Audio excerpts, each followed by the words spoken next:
You're listening to Rethinking Trade with Lori Wallach. Small business owners and farmers are protesting the Korean WTO and NAFTA are transnational forms of autocratic governance Few that moments either subordinate side our a North American free trade agreement. Seattle has never seen anything like it. Mexican workers face threats of violence. Has delivered one punch in the gut after another. Welcome back to Rethinking Trade, everyone, and welcome to the last full month of the Trump administration. In just a few weeks, the White House is going to look a lot different, as will the world of trade policy. So today we're going to focus on a few things related to the new administration, from the people being tapped to lead it to some of the policy elephants looming in the room. Lori, let's talk first about the Biden administration as it currently stands. As far as the future of trade policy, what positions matter the most, and what are you seeing in terms of personnel choices so far? Well, what candidate Biden said was three things.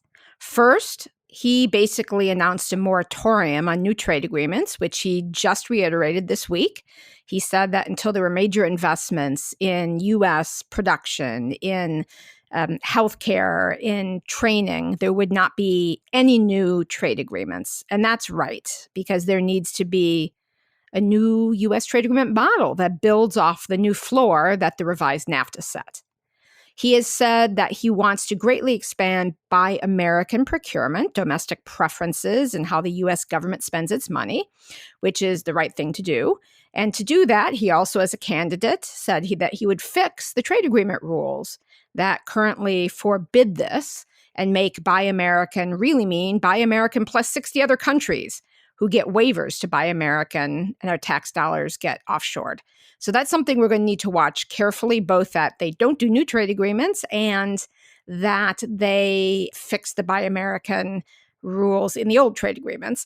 And then the third thing he said he wanted to do is a variety of priorities relating to revitalizing the U.S. economy, investments in infrastructure, healthcare for more affordable for more people, more affordable medicines, and a bunch of those things, as well as his priority climate initiatives, run into some of the bad old corporate rigged rules of our trade agreements. So some of that stuff is going to have to get fixed. So with all of that is what they've said, then it's who is going to do what.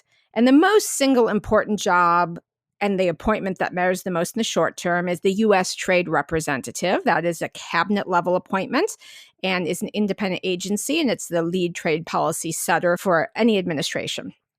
And so far, they haven't announced someone.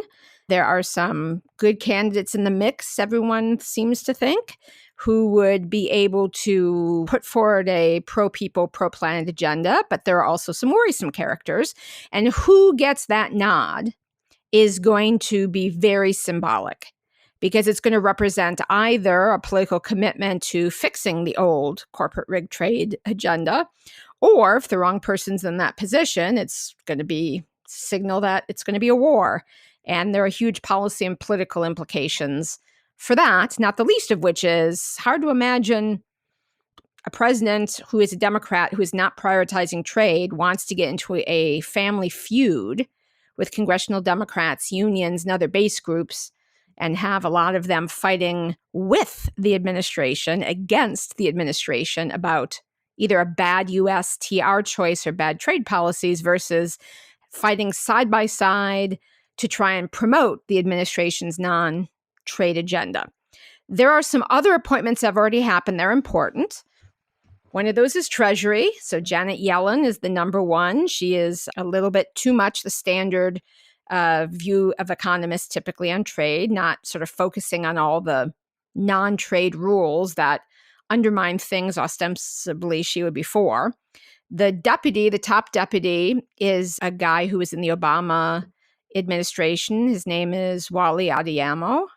And he is a guy who Senator Elizabeth Warren has been praising, but my past dealings with him had him as a pretty strong advocate for the Trans-Pacific Partnership, and having negotiated on behalf of Treasury, where he was deputy chief of staff during the previous administration, during the Obama administration, the very weak provisions in the TPP that didn't do anything to discipline currency cheating. On the other hand, he was also the guy who put his foot down and demanded that there was a limit on financial data transfers so that Treasury could stay on top of fishy business if there was another financial crisis. So I would say the biggest thing to watch is if any of the really bad guys end up at USTR. And probably number one on that list is a guy who'd love that job, who there have been a few news stories about maybe is being thought about for that job. You knock me over with a feather if this comes true, but Rahm Emanuel, corporate hack extraordinaire, man who sat on tapes of criminal behavior of police in a police-related shooting in Chicago for a year, a man who I suspect if he got named to even dog catcher, if there was such a title for the administration, would probably cause street protests in Chicago, among other places. But Rahm Emanuel aspires to a new job in this administration, and he having been effectively persona non grata in Chicago. So I guess he's looking to move east again. And there are a lot of people who consider him persona non grata for this administration. But his name has been associated with the USTR gig, and that would be catastrophic. You already answered my next question, actually, when you were talking about Biden's Buy America plans. So let's just jump on to the sort of final question. This is sort of part 2 of the podcast, I suppose. When you were talking about Wale Adeyemo, you mentioned the Trans-Pacific Partnership, and we didn't want to have to talk about this, but because it's been in the news, we have to, and that is the Regional Comprehensive Economic Partnership, or the RCEP. A lot of news outlets have been talking about the RCEP as sort of China's Trans-Pacific Partnership, and they've been using that framing to suggest that Biden should try to rejoin the TPP, or at least, the question is being asked.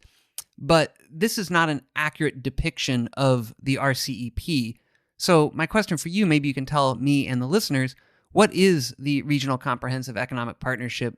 How does it differ from the TPP, and why is this framing of it so problematic?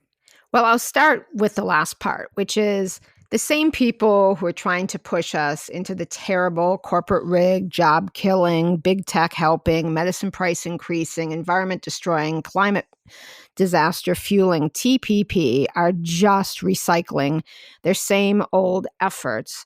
But their hope is somehow the Biden administration will not have learned the political lesson of how the Obama administration pushing TPP right through the presidential election helped make Donald Trump president, but also that most of what's in the TPP directly contradicts what Biden has said is his priority domestic agenda. So what the usual suspects, which are, the usual corporate hacks and the lobbyists and the front groups that, claim to be think tanks who are cycling this stuff up, and there are lots of op-eds and there are lots of, oh no, we're left behind. They're arguing their newest slice of this is to talk about this Asian agreement. So here's the backstory. At the time that the TPP was started, some countries in a grouping called ASEAN, ASEAN, which is basically the Southeast Asian countries. It's anchored with Malaysia and Indonesia and Vietnam and the Philippines and Thailand. They decided that they would, because they weren't invited to TPP, they would have a negotiation that involved their having a free trade agreement with Japan, with Korea, and with China, who are the big countries in the region. And then they invited New Zealand and Australia as well. So there's some overlap between TPP countries and RCEP countries, but way back when the idea was these are going to be what they called 2 different kind of mega regionals. But it was never China's agreement. It was the ASEAN countries' agreement. So it was never going to be something exactly like the TPP, because the ASEAN countries in the TPP were the ones who were saying, hey, let's not go so deep in all this non-trade stuff. So the RCEP was under negotiation even longer than the TPP. The RCEP was under negotiation for almost 12 years. And ultimately what happened last month is they decided that they either could have a deal like the TPP that was dead on arrival and most countries wouldn't implement, or they could basically roll it way back. So the final deal looks nothing like a TPP or even what they had in mind with the RCEP when they started. It's a lot more like a brand, a label, than a trade agreement. So to put this in perspective, unlike the TPP, this agreement doesn't get rid of all tariffs. It largely doesn't even cover agriculture at all, the most contentious area where tariffs were zeroed out in TPP.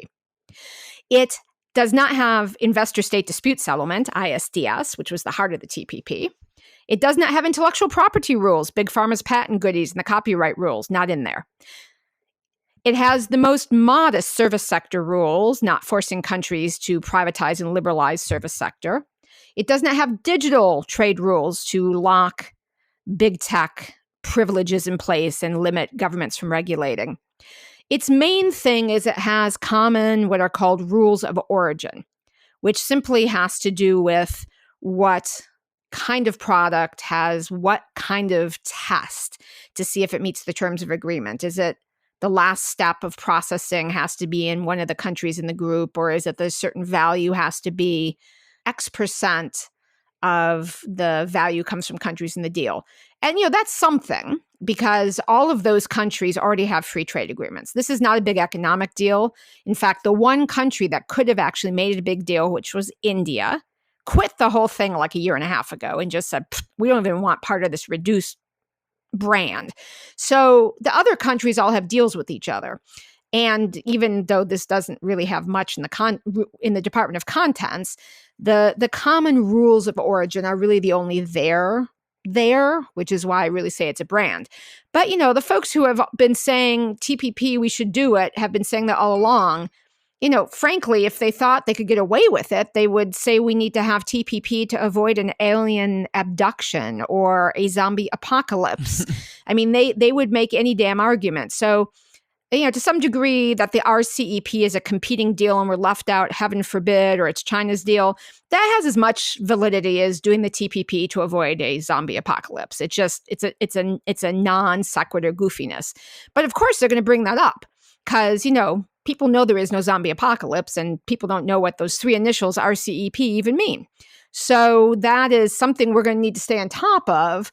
My sense is politically, the Biden folks, even if they would be inclined to buy the baloney, understand this would be a political third rail that would undermine their domestic priorities and basically doom the Biden presidency from day one.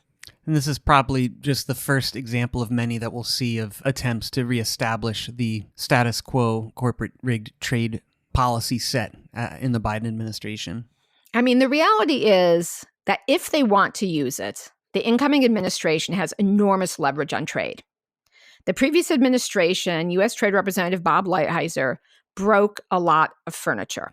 So at the WTO, with respect to China, there is a lot of leverage sitting there that this administration could use. It would be an enormous mistake if they just lifted the China tariffs, which thankfully this morning, President-elect Biden said he wasn't going to do, or if they just decided, let's start appointing WTO tribunalists and get that system working again, which so far they have not said they're going to do. But if they would do that, it would just be like, it would be like having someone on third base with a known home run hitter at the plate and then deciding that they would just, basically with all the bases loaded, decide to foul themselves out. I mean, it would just be a huge waste of potential leverage and ability to actually get some of the things done that working people on the planet need as far as trade policy. Now, the flip side of that is that having basically broken all the furniture and the world didn't end, a Biden administration that wants to do the right thing inherits also from the Trump administration a lot more policy tools. So everyone said when Lighthizer started doing things like tariffs on China or jamming up the WTO, everyone said, oh my God, it's going to be the end. Perhaps the Earth will fall off its axis and hurl into the sun, or at least we'll have a major worldwide depression. And these are the kind of arguments get made every time someone wants to do something to use trade policy leverage to try and actually change the rules. And Lighthizer did it, and he had the spine to do it. And all these horrible things didn't happen, which basically demonstrates if the right person is chosen for the trade representative's job, then that person has a lot of leverage and has a lot of new tools to actually do the right thing. But you are spot on right, Ryan, that we're going to have to fight and keep the pressure on because, there is a whole set of former Obama administration, former Clinton school people who are getting a bunch of top jobs. And, look, just as Secretary of State was a big, we should be inside the TPP. If we're not inside, then other people will write the rules. That's Tony Blinken. Now, I doubt he knows the rules basically favor China, because I don't think he's going to be a total squish on China. But there are a bunch of people who have that mindset, that sort of State Department silo. I don't know what's in there, but I'm sure it's good for us to be in some agreement. So there's going to be work to do. For sure, there's going to be work to do. But I think what we need to do is basically keep the focus on the political price of doing the wrong stuff, and to try and keep the pressure on with a big welcoming thank you hug of the president-elect, following through on the things he promised. Moratorium on new agreements, fix the old agreements so that we can have the Buy America expansion and the climate policies and health policies we need. And then hopefully we'll spend that time in the moratorium figuring out what a good trade model is, and we can build on the progress that was made in the NAFTA revisions. Rethinking Trade is produced by Public Citizens Global Trade Watch. I would encourage you to visit rethinktrade.org as well as tradewatch.org to educate yourself and to find out how you can get involved in the work we're doing to fight for fairer and more equitable trade policies.